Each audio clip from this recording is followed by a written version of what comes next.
Welcome to Aman classes. दोस्तों, Aman classes के YouTube channel पर आपका स्वागत है। प्यारे दोस्तों, कैसे हैं आप सभी। दोस्तों, हम बात करेंगे रीजनिंग के मोस्ट इंपॉर्टेंट प्रैक्टिस सीट में। दोस्तों, हमने कई सारे पार्ट्स कर लिए थे। अगर उनको नहीं देखा है तो आप देख लेना। और दोस्तों, आप अगर किसी भी एग्ज़ाम की तैयारी कर रहे हो तो इस वीडियो को भूलकर भी मिस मत करना, चाहे एसएससी सीजीएल हो, चाहे रेलवे आरपीएफ एसआई या फिर यूपी पुलिस का हो। दोस्तों, ये क्लास आपके लिए मोस्ट इंपॉर्टेंट साबित होने वाली है, क्योंकि इस क्लास में मैं आपको वही क्वेश्चन करवाऊंगा जो आपके आने वाले सभी एग्जाम में पूछे जाएंगे। दोस्तों, और पीछे भी दोस्तों यूपी पुलिस में और railway RPF SI and SSC में पूछे जा चुके हैं, इसलिए वीडियो को मिस मत करना।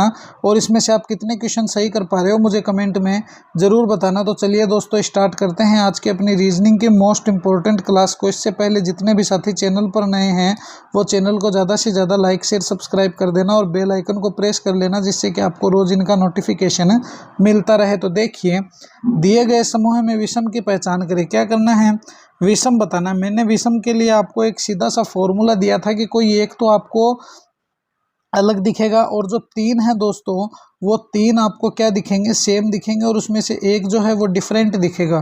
तो अपन ने इन सेम वाले को देखना है। सबसे पहले यहाँ से देखते हैं, इनको सभी को प्लस करके देखते हैं कि प्लस से अपना मामला सोल्व हो जाता है या नहीं होता है। देखिए, 2 और 3 कितने हो गए, 5। 5 और 7 कितने हो गए, 12। 12 और 8 कितने हो गए, तो सर 20 हो गए। कितने हो गए, 20 हो गए। देखिए, 3 और 2 5, 5 और 7 12, 12 और 8 कितने हो गए, 20। 9 और 1 10, 10 और 2 कितने हो गए सर, तो 10 और 2 12, 12 और 2 कितने हो गए, तो सर 14 हो गए। कितने हो गए, 14। देखिए, 2 और 3 कितने हो गए, तो 5 हो गए। कितने हो गए, 5। 5 4 कितने हो गए, 9। 9 और 5 कितने हो गए, तो ये भी हमारे 14 हो गए। यहाँ पर देखिए, 1 और 5 कितने हो गए, 6। 6 और 1 कितने हो गए, 7। 7 दूनी 14, तो कितने हो गए, 14। तो देखिए, मैंने आपको क्या कहा था कि कोई तीन तो आपको सेम मिलेगा, बिल्कुल मिलेगा, और एक जो है उन दोनों से डिफरेंट होगा। क्या होगा, डिफरेंट होगा। तो ये लीजिए, मामला सेट हो गया। ये तो हमें 20 नज़र आ रहा है, ऑप्शन ए। और ये जो तीनों हैं दोस्तों, ये हमें 14 नज़र आ रहे हैं। कितने नज़र आ रहे हैं, 14 नज़र आ रहे हैं। तो ऑप्शन ए जो है वो क्या हो गया, इनमें अलग हो गया। और हमें भी क्या करना है, विषम की पहचान करनी है। क्वेश्चन देखो क्या लिखा हुआ है दोस्तों, विषम की पहचान करनी है। तो आपकी क्वेश्चन समझ में आ गया होगा कि विषम की पहचान कैसे करनी है। तो हमें विषम की पहचान इसी तरह करनी है। तो आपके जब भी एग्जाम में क्वेश्चन आ जाए तो हमेशा इसी तरह जैसे मैं करवा रहा हूँ दिमाग लगा लेना। और दोस्तों, इसमें किसी कंट्री का नाम भी दे सकते हैं, किसी का कैपिटल भी दे सकते हैं, और दोस्तों किसी के बारे में, फ्रूट के बारे में भी दे सकते हैं, किसी वैज्ञानिक का नाम भी दे सकते हैं, किसी गाड़ी वगैरह का नाम भी, मतलब कुछ भी दे सकता है। वो अगले वाले बंदे का दिमाग होता है कि वो क्या देना चाहता है, लेकिन ज़्यादातर 80% दोस्तों वो संख्या ही देगा। इसलिए पहले तो आप ये देखना कि इनको प्लस करके देखना। अगर ऐसे काम ना बने तो फिर दोस्तों इनको मल्टीप्लाई या भाग देकर भी देख लेना। चलिए नेक्स्ट क्वेश्चन पर डिस्कस करते हैं। अगला क्वेश्चन देखिए, बहुत ही अच्छा क्वेश्चन है दोस्तों। यदि एस का अर्थ है मल्टीप्लाई, पी का अर्थ है घटाना, आर का अर्थ है जोड़ना और क्यू का अर्थ है भाग देना, तो 14,641 क्यू 121 पी 100 एस 2 आर और 100 बराबर क्वेश्चन मार्क है, क्या आएगा वो हमें बताना है। देखिए, कुछ नहीं करना, बहुत ही सिंपल सा क्वेश्चन है। बस इनको आसानी से अगर तुम समझोगे तो तुम्हारा काम सेट हो जाएगा। लिखने विखने में टाइम खराब मत करना। देखिए, सीधे ही बनाते हैं। 14 है, 641 हो गया। फिर क्यू दिया है इसने, क्यू का अर्थ इसने क्या कहा है, क्यू का अर्थ इसने कहा है भाग। 14 641 में तुम्हें भाग देना है 121 का।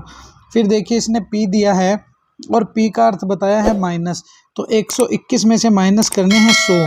ये 100 माइनस करने के बाद दोस्तों इसने एस दिया है, एस का अर्थ है मल्टीप्लाई। मल्टीप्लाई कर दो 2 से। और फिर दोस्तों आर है, आर का अर्थ है जोड़ना, तो प्लस कर दो कितने, 100। तो ये लीजिए, ये आ गया हमारा, पूरी की पूरी समीकरण हो गई रेडी। अब देखिए, मैं आपको बताता हूँ, 14,621 में जब तुम 41 में जब तुम 21 का भाग दोगे तो दोस्तों 121 आ जाएगा। माइनस दोस्तों अपने को कितना करना है, तो माइनस यहाँ से देखिए 100 है। कितने हैं, 100 है, गुणा 2 + 100 हो गया। क्या हो गया, 2 + 100 हो गया। तो ये लीजिए, यहाँ तक समीकरण रेडी है। अब देखिए 121 है, 121 से माइनस 200 + 100, देखिए 121 हो गए। समझिएगा इस बात को, माइनस है, 100 गुणा 2 कितने हो गए, 200। 200 + 100 कर दो, तो 121 में 100 जोड़ दो, कितने आ गए, तो सर 121 में जब तुम 100 जोड़ोगे तो आ गया 200। 21, 221 में से -200 कर दो दोस्तों, कितने कर दो, -200 कर दो, तो 221 से -200 करते ही 21 बच गया। और ये जो 21 है दोस्तों, ये 21 ही अपना क्या हो जाएगा, करेक्ट आंसर है, हो जाएगा। तो 21 इज द करेक्ट आंसर। ये जो 21 है दोस्तों, जो ऑप्शन बी में दिया गया है, ये बी ही अपना क्या हो जाएगा, करेक्ट आंसर हो जाएगा। देखिए ये जो समीकरण होती है दोस्तों, ये जो क्वेश्चन होते हैं, इन्हें तुम करने के लिए तुम्हें क्या करना पड़ेगा, बोर्ड मास का नियम याद करना पड़ेगा। क्या नियम याद करना पड़ेगा, बोर्ड मास का नियम याद करना पड़ेगा। और मुझे मेरे प्यारे साथियों कमेंट में बताना बोर्ड मास का नियम क्या कहता है। अगर तुम्हें रीजनिंग का खिलाड़ी बनना है तो एक तो ABCD का नॉलेज कर लेना कि A से M तक चलते हैं, प्रथम अर्धांश हो गया, M से फिर N की तरफ, A से Z की तरफ, और एक सीधा ही A से Z की तरफ चलते हैं। तो ये 3-4 नॉर्मल फंडामेंटल या फॉर्मूले अपन इसको कह सकते हैं, होते हैं रीजनिंग में, जो तुम्हें याद करने पड़ेंगे। अगर तुम वो याद कर लोगे तो तुम्हें बहुत ही आसानी से रीजनिंग का खिलाड़ी बन जाओगे। चलिए नेक्स्ट क्वेश्चन पर डिस्कस करते हैं। क्वेश्चन आपको समझ में आ गया होगा। देखिए नेक्स्ट क्वेश्चन, ये रहा हमारा नेक्स्ट क्वेश्चन। अगर कोई क्वेश्चन आपको समझ में नहीं आ रहा है दोस्तों, तो मुझे कमेंट कर देना, मैं आपको दोबारा भी ये क्वेश्चन बता दूंगा। अब ये क्या कह रहा है, देखिए यदि स्पिंस्टर को ROHMRSDQ लिखा जाता है तो सेमेस्टर को क्या लिखा जाएगा। तो देखिए सेमेस्टर को छोड़ दो, इसको क्रॉस मार दो, स्पिंस्टर और इन दोनों का रिलेशन निकाल दो, फिर समानुपात में सेमेस्टर का रिलेशन ऑटोमेटिक ही निकल जाएगा, कोई बड़ी बात नहीं है। पहले इन दोनों के बीच में रिलेशन ज्ञात करो। तो सबसे पहले क्या करेंगे, हम स्पिंस्टर लिखेंगे। देखिए S है, फिर P है, फिर I है, फिर N है, फिर S है, फिर T और E, और दोस्तों क्या आ जाएगा, R आ जाएगा। इसका लिखेंगे सबसे पहले, हमारा रिलेशन ऑटोमेटिक ही निकल जाएगा। S के नीचे इसने R दे दिया, P के नीचे इसने O दे दिया, I के सामने H दे दिया, N है M दे दिया, S है R दे दिया, फिर दोस्तों T है S दे दिया, E है D दे दिया, और R है Q दे दिया। तो ये लीजिए, ये मामला सेट हो गया। बस इसी तरह हमें और अब करना है। तो सबसे पहले देखिए RS, इसका मतलब -1, OP -1, HI -1, NM -1, R है, फिर S हो गया -1। देखिए T से पहले क्या था, STU, E से पहले क्या था, CDE, तो -1, PQR, तो -1। अब हमें पता चल गया कि इसने क्या दे रखा है, तो सर इसने -1 ही दे रखा है, तो हम भी -1 कर देंगे। देखिए S है, फिर E है, फिर M है, फिर E है, फिर S है, फिर T है, फिर E है, और फिर R है। ये लीजिए हमारा सेमेस्टर बन गया। इस सेमेस्टर में देखिए सबसे पहले S में -1 करते ही क्या आ गया, R आ गया। E में -1 करते ही क्या आ गया, D आ गया। M में -1 करते ही क्या आ गया, तो M में जब तुम -1 करोगे तो L आ जाएगा। क्या आ जाएगा, L आ जाएगा। फिर E में -1 करोगे, D आ जाएगा। S में -1 करोगे, R आ जाएगा। T में -1 करोगे, S आ जाएगा। E में -1 करोगे, D आ जाएगा। और R में -1 करते ही क्या आ जाएगा, Q आ जाएगा, QR। तो ये लीजिए, ये मामला सेट हो गया। हमारी क्या सीरीज बन गई दोस्तों, तो हमारी सर सीरीज बन गई RDLD RS। तो यहाँ पर देखिए RDD गलत हो गया, RDLD RS, फिर DQ है, तो ये भी दोस्तों हमारा एकदम करेक्ट हो गया। कौन सा, C। यहाँ पर देखिए RDLDSRDQ, तो RDLDRSDQ है, RSDQ यहाँ पर S आ रहा है, ये भी गलत है। RDLDRD ये भी गलत है। तो ऑप्शन C जो है दोस्तों, वही इसके अकॉर्डिंग क्या हो गया, करेक्ट आंसर हो गया। तो बस कुछ नहीं है, तसल्ली से अपने आंसर चेक कर लिया करो। अगर तुम्हारे आंसर सही निकल रहे हैं तो तुम्हें कोई परेशानी नहीं होगी, बल्कि बहुत ही आसानी से तुम इन क्वेश्चनों को सोल्व कर सकते हो। तो बस दोस्तों थोड़ा सा धैर्य रख कर अपने आंसर निकाल लिया करो, बहुत ही आसानी से ये क्वेश्चन सोल्व हो सकते हैं, कोई वो प्रॉब्लम वाली बातें नहीं रहती है। तो option C is the correct answer. चलिए नेक्स्ट क्वेश्चन पर डिस्कस करते हैं। अगला क्वेश्चन देखिए, ये रहा हमारा नेक्स्ट क्वेश्चन। बहुत ही अच्छा क्वेश्चन है। इसमें भी दोस्तों मैंने आपको क्या कहा था, कोई भी कैपिटल दे सकता है, कोई भी अंग्रेजी वर्णमाला में दे सकता है। पिछली बार उसने संख्या दी थी। मैं ये क्वेश्चन आपको दोस्तों इसलिए लेकर आता हूँ बार बार, क्योंकि एक तो ये question SSC CGL railway RPF SI UP police में पूछा जा चुका है। और दूसरी बात दोस्तों ये है कि ये जो क्वेश्चन है दोस्तों, ये क्वेश्चन एक क्वेश्चन तो तुम इसका 100/1% पक्का समझना, तुम्हारे एग्जाम में आएगा ही आएगा। तो सबसे पहले देखिए, इनमें क्या करना होता है, दिए गए समूह में विषम की पहचान करें। तो कैसे करेंगे, W से Z की तरफ चलिए, WXYZ तो +3 हो गए। F के बाद क्या आता, तो EFG +1 हो गया।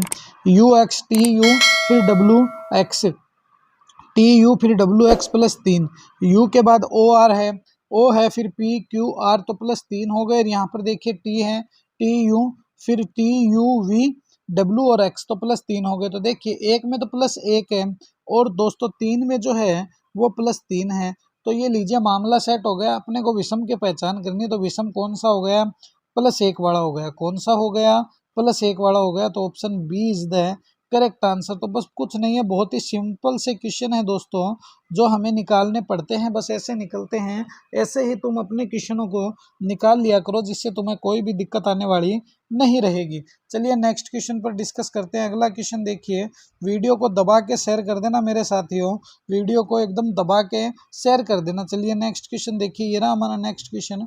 बहुत ही अच्छा क्वेश्चन है दोस्तों। एक क्वेश्चन तो हर एग्जाम में 100/1% पक्का पूछता है, चाहे कितना ही छोटा एग्जाम हो, चाहे कितना ही बड़ा एग्जाम हो। देखिए, अक्षरों का कौन सा समूह है खाली स्थानों पर क्रमवार रखने से दी गई अक्षर श्रृंखला को पूरा कर देगा? कौन सा है? B, C, A, B, P, R, Q. फिर इसे समझना है तो देखिए, दुनिया की कोई भी ट्रिक लगा लेना, हर एक ट्रिक इस क्वेश्चन के सामने क्या होती है, फेल होती है। मैंने आपको हर बार कहा है, सिर्फ और सिर्फ इसमें आपको एक ही ट्रिक जो है वो काम आएगी। उस ट्रिक का नाम है क्या है दोस्तों? कॉमन लेना। क्या है?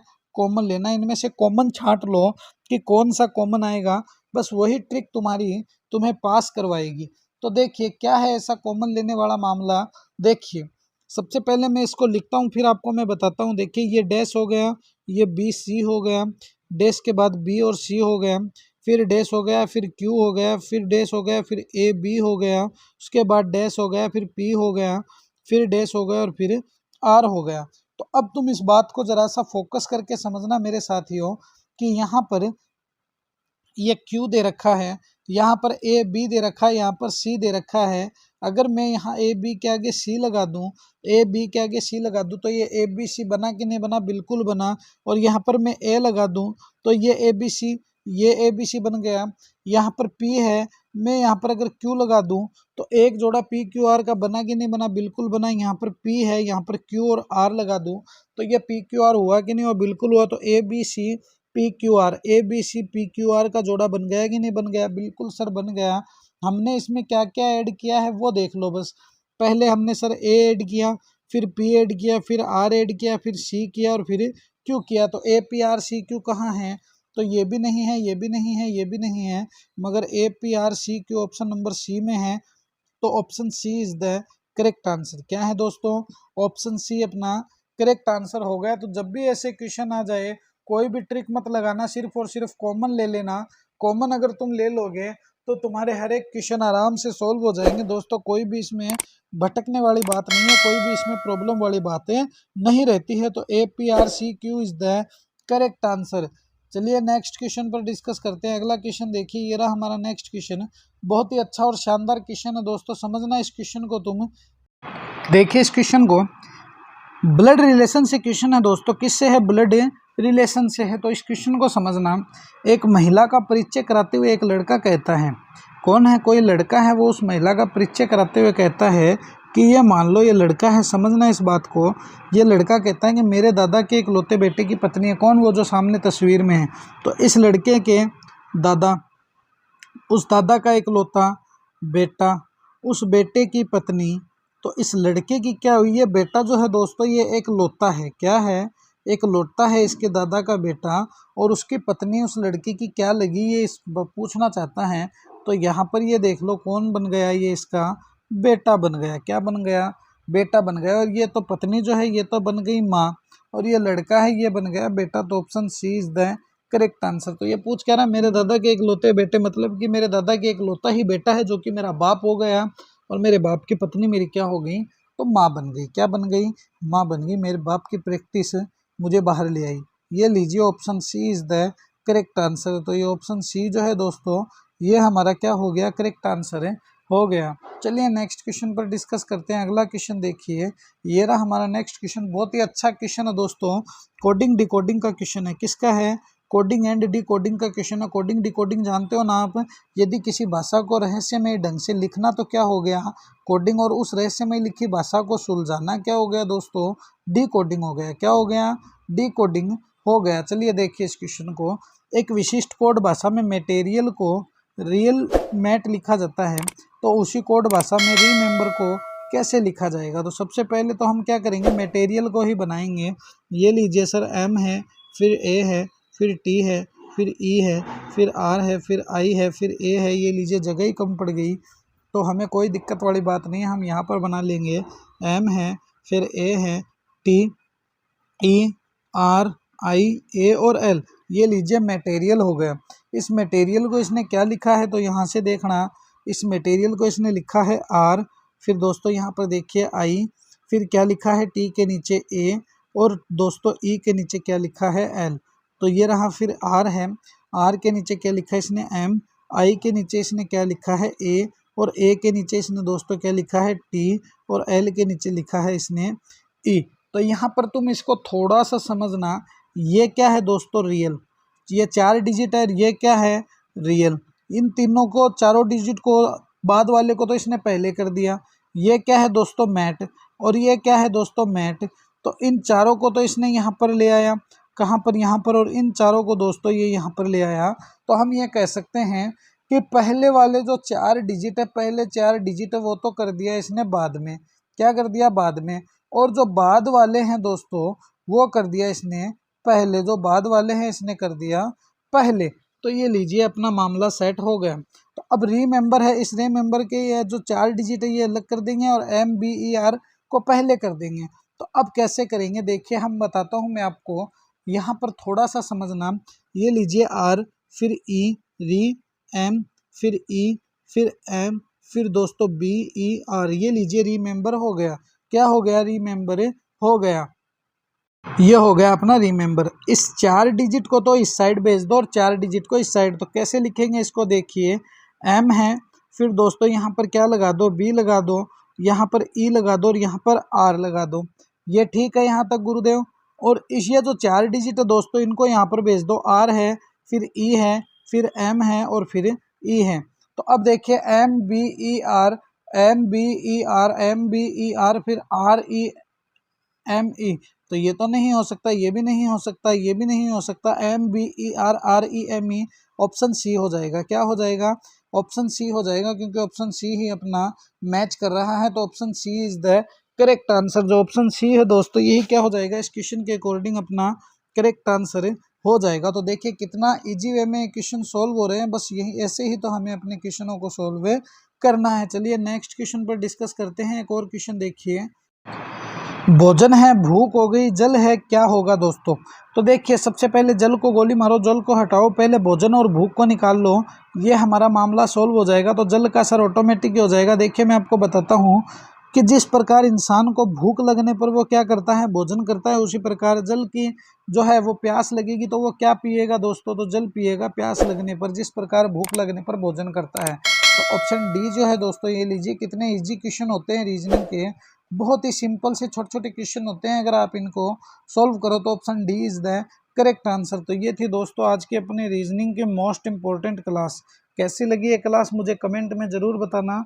और दोस्तों इस परिवार को दबा के शेयर कर देना वीडियो को, जिससे कि आपको रोज़ इनका नोटिफिकेशन मिलता रहे। और लाइक शेयर सब्सक्राइब भी कर देना, और दोस्तों बेल आइकन को प्रेस कर देना। मिलेंगे इसी तरह एक और नेक्स्ट वीडियो में। जय हिंद, जय भारत प्यारे साथियों।